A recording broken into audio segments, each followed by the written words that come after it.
بسم الله الرحمن الرحيم يا أيها المزمل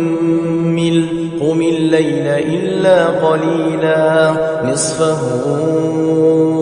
أو انقص منه قليلا أو زد عليه ورتل القرآن ترتيلا إنا سنلقي عليك قولا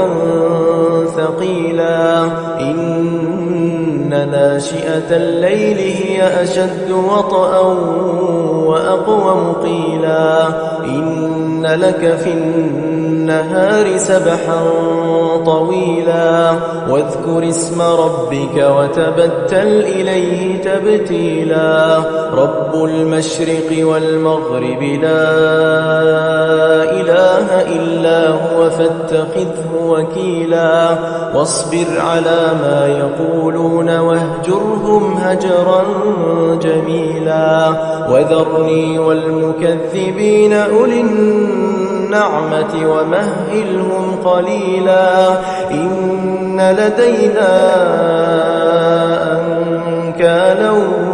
وجحيما وطعاما ذا غصة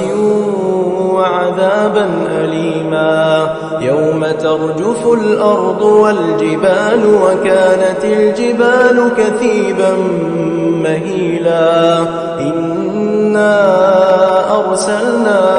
إليكم رسولا شاهدا عليكم كما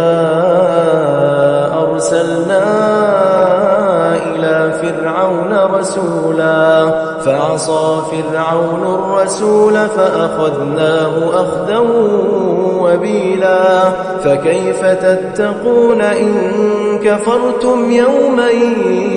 يجعل الولدان شيبا السماء منفطر به كان وعده مفعولا إن هذه تذكرة فمن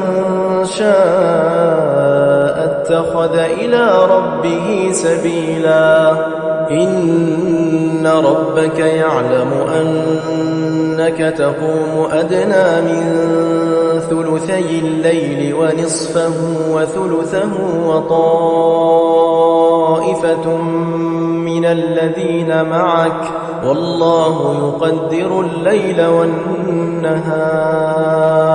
علم أن لن تحصوه فتاب عليكم فاقرؤوا ما تيسر من القرآن علم أن سيكون منكم مرضى وآخرون يضربون في الأرض يبتغون من فضل الله وآخرون يقاتلون في سبيل الله فاقرؤوا ما تيسر منه وأقيموا الصلاة وآتوا الزكاة وأقرضوا الله قرضا حسنا وما تقدموا لأنفسكم من خير تجدوه عند الله هو خيرا وأعظم أجرا واستغفروا الله إن الله غفور رحيم إن الله